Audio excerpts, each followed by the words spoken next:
Tensions continue to run frighteningly high on the border between Ukraine and Russia. US President Joe Biden and Russian leader Vladimir Putin met for a video conference, but little, if any, progress was made. And the mood between the two sides remains acrimonious. Russia has an estimated 100,000 troops massed on the border. Vladimir Putin appears to be saying that he wants far-reaching strategic and security guarantees concerning Ukraine or else. So, on to the point we ask, Russia's troop buildup, will the West stand by Ukraine against Putin?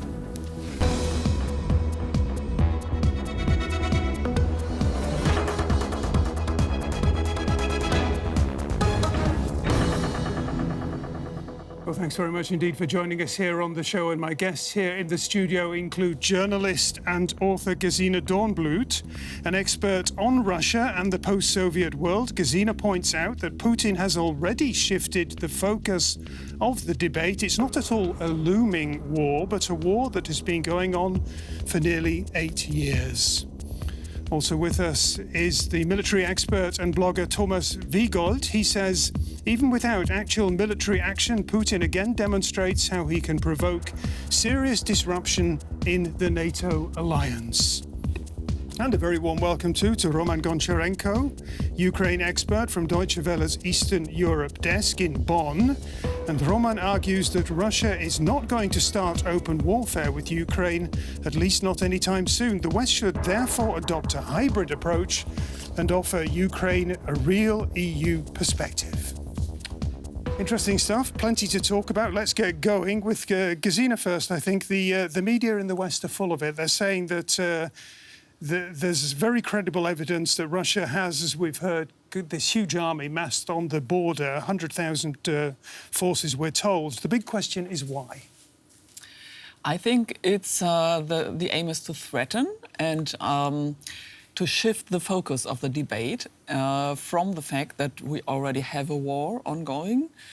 We have a puppet regime in the so-called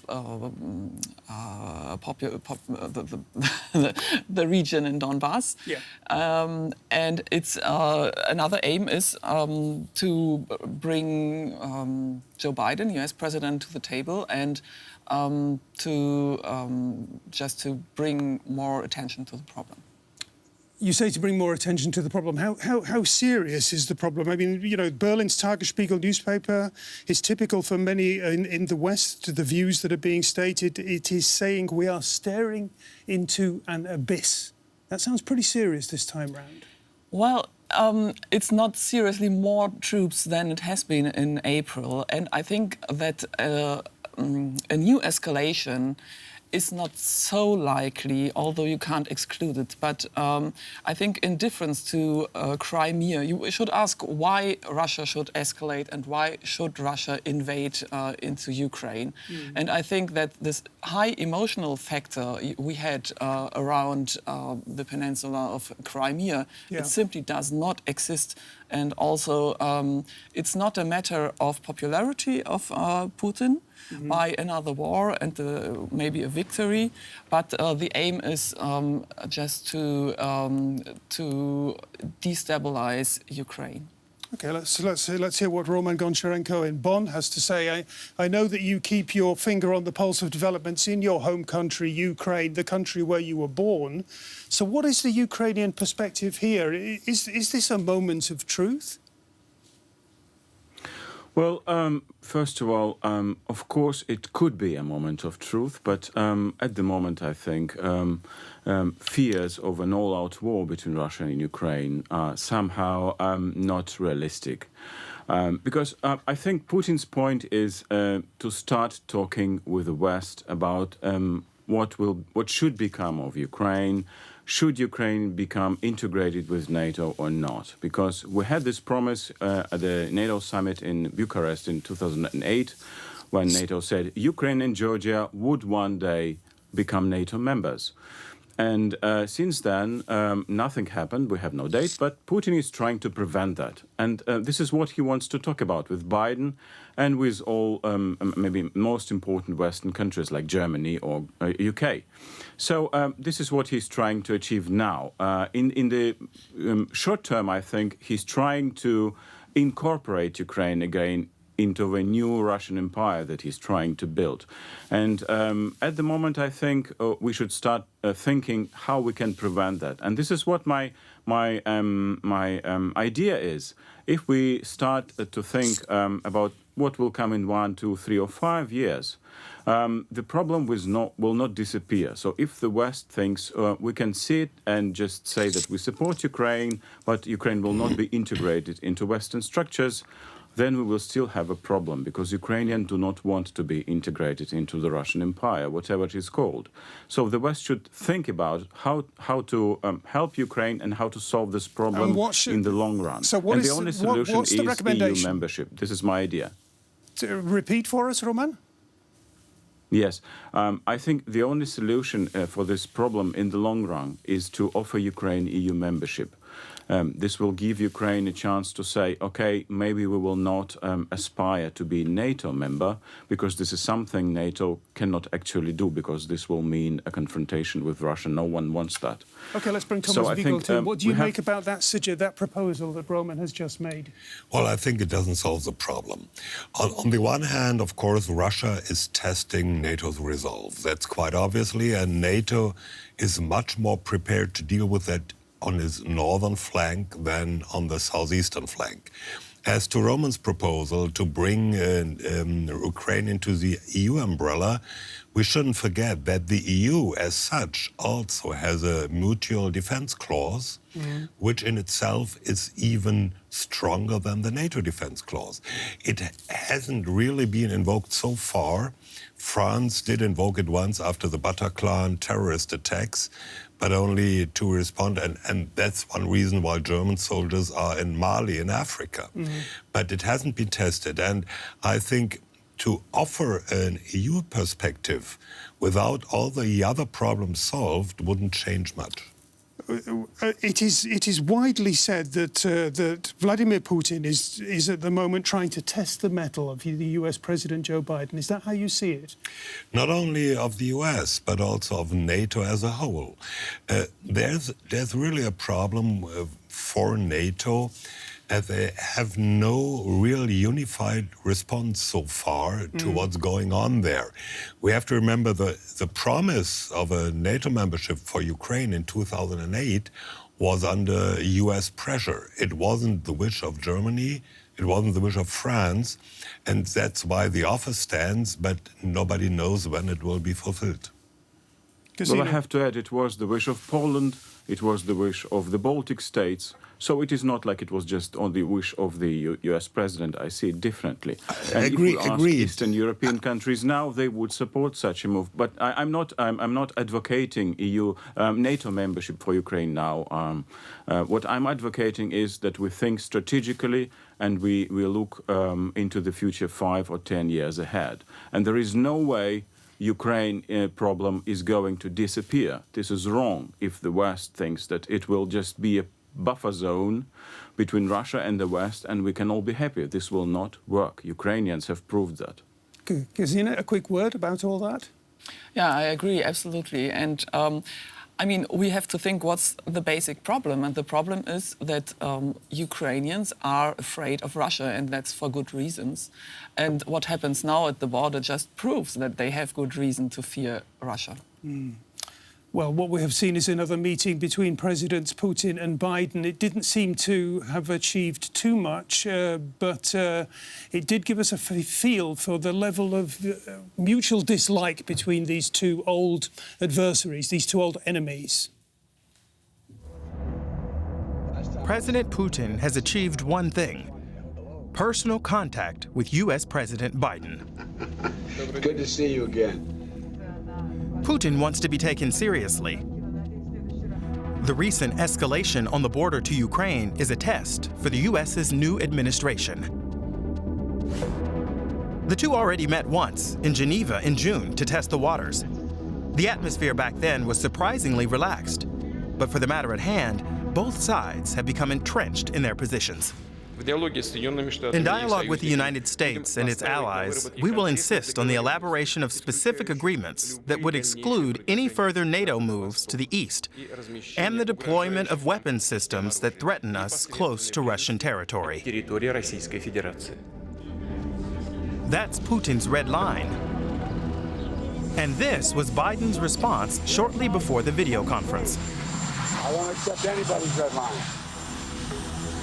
Biden has threatened stringent economic sanctions in conjunction with Western allies and has promised further military assistance for Kiev. How successful is U.S. support of Ukraine? Well, let's take that question to Roman in Bonn. How successful, Roman, has the US been as an ally of Ukraine?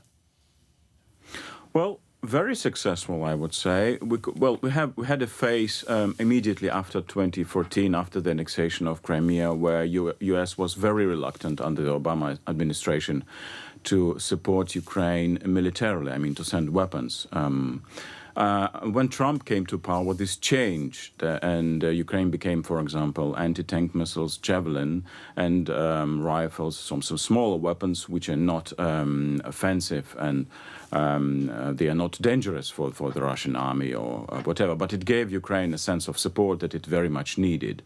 At the moment, we are facing more of the same, so the United States will be delivering in the coming days more weapons to Ukraine, smaller weapons, smaller arms.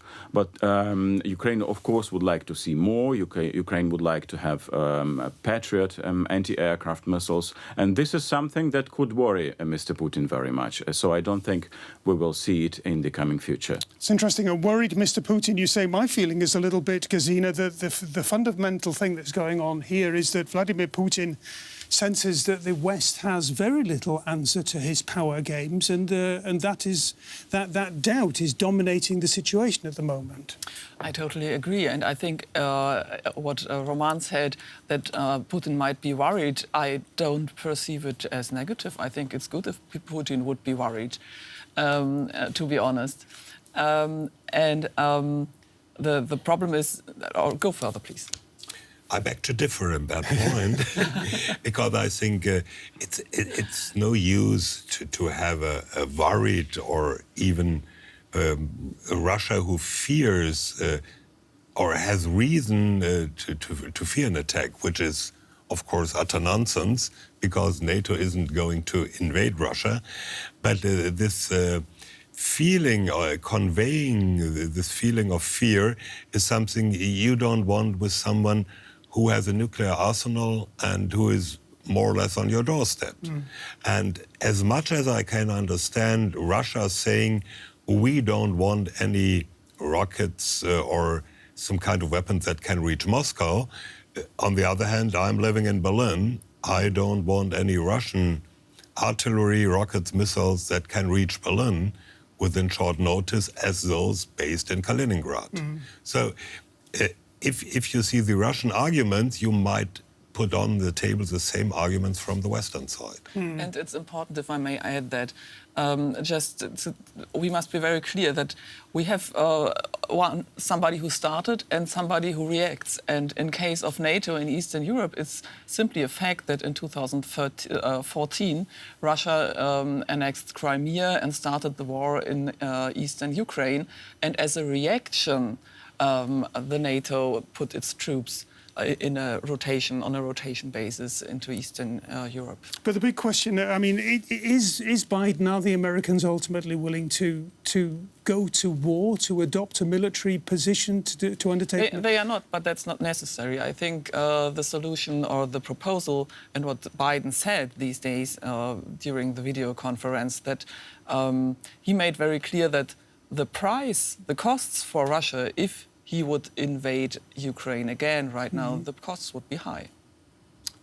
OK, Moscow has a large force on its border with Ukraine, and the Russian side insists that it's only there to defend Russian territory at a time when tensions in Europe are, as Moscow puts it, off the scale.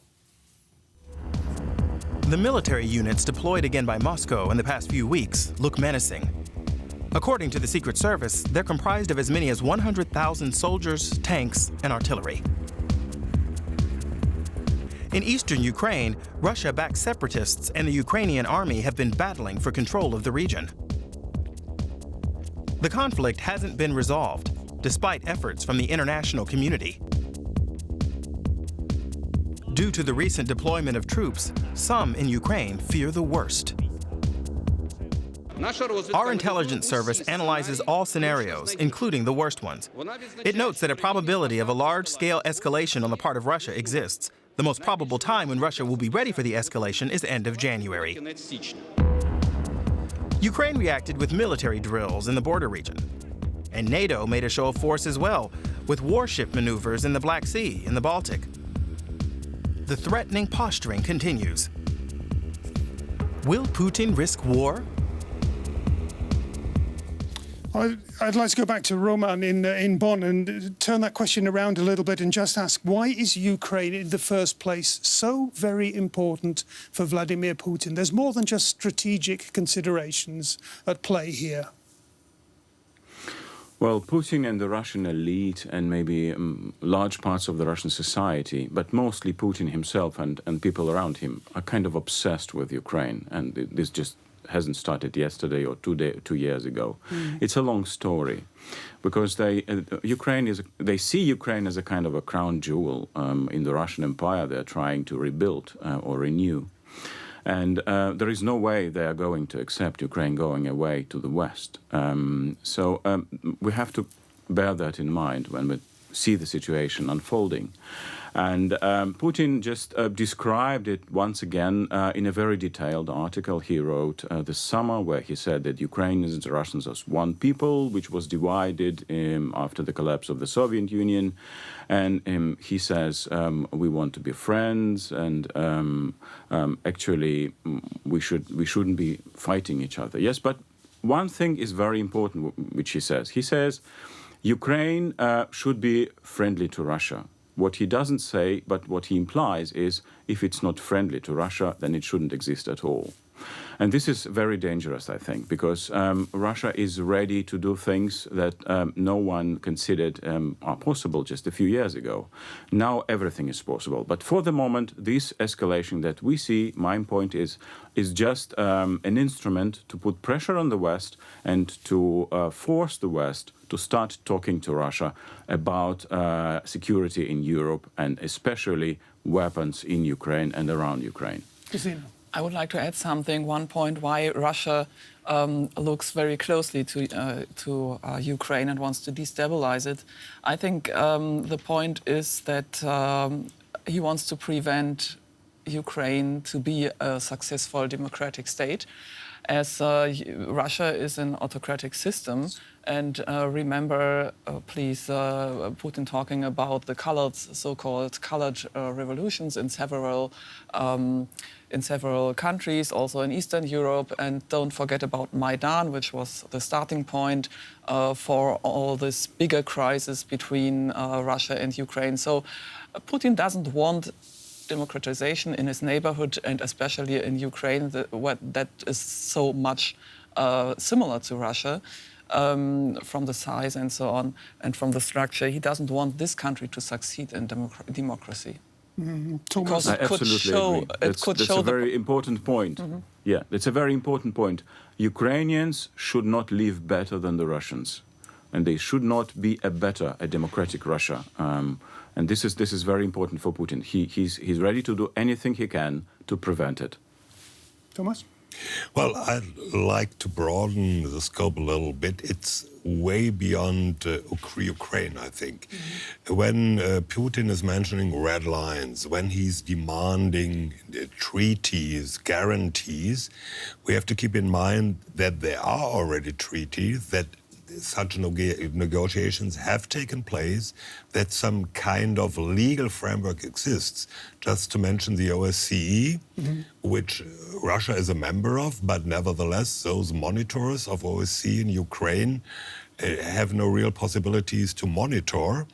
On the other hand, there is the NATO-Russia Founding Act, which gives a legal framework for relations between NATO and Russia, which defines things both parts would do or not do, like NATO agreed not to base substantial combat troops in the former East Bloc, not to base nuclear weapons in the former East Bloc.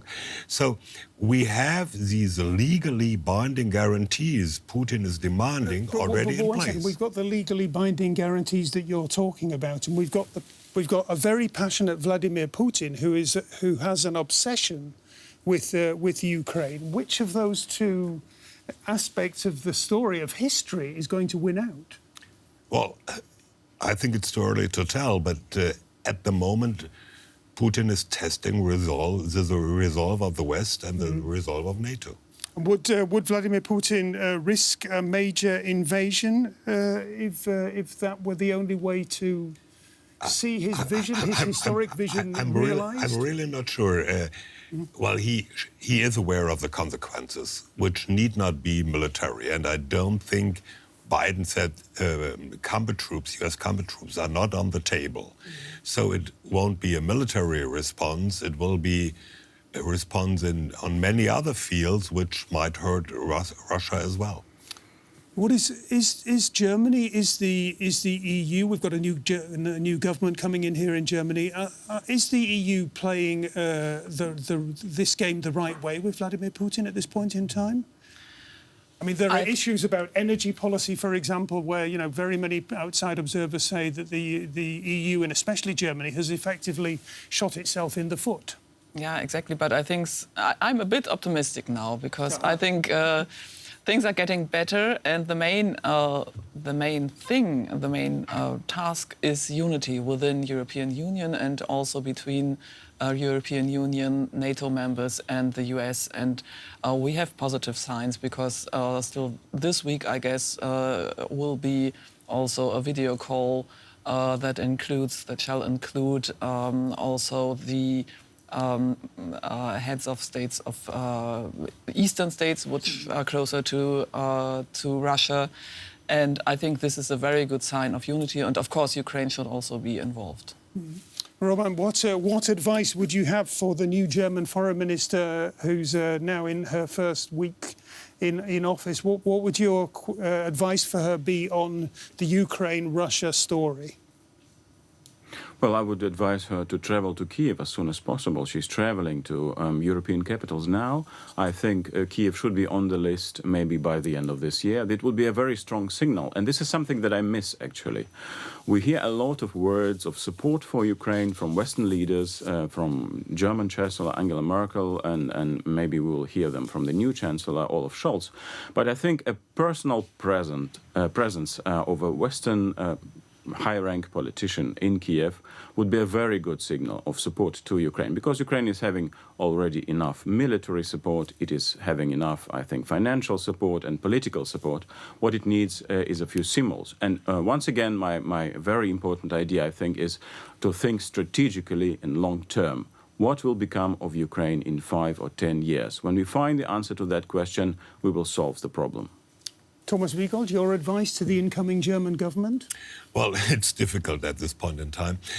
I think, a firm stand on Russia. I think that's the most important point. And as Roman said, going to Kiev might be a sign. We had the now Vice-Chancellor who advised a few months ago during the election campaign, how about defensive weapons from Germany for Ukraine? We'll see if this is Robert Habeck, a senior minister of the German government. He suggested this. He has renewed that position as well in recent days. But I think within his own party, that's really a problem, and we'll see what comes out of it. What would you say, Gesine? What's your advice to the German government, to the incoming German foreign minister? I think at first, as my colleague said, a clear position and unity, and to agree their positions and policies with the other members of EU.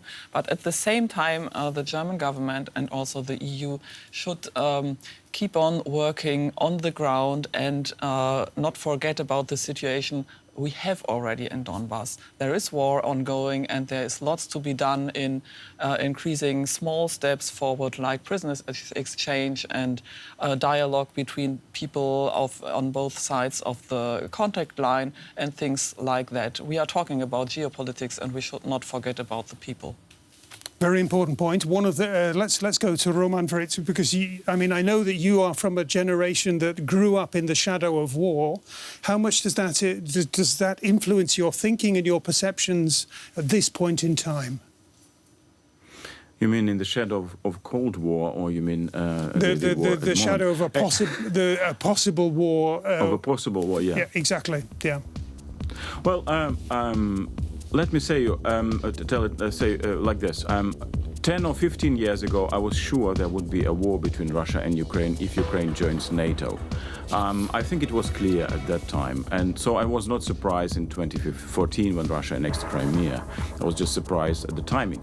So I think we should be looking what can we. Roman, I'm very sorry. We're going to have to leave it there. Very, very sorry. Thanks for joining us from Bonn. We've been talking about the Ukraine-Russia crisis.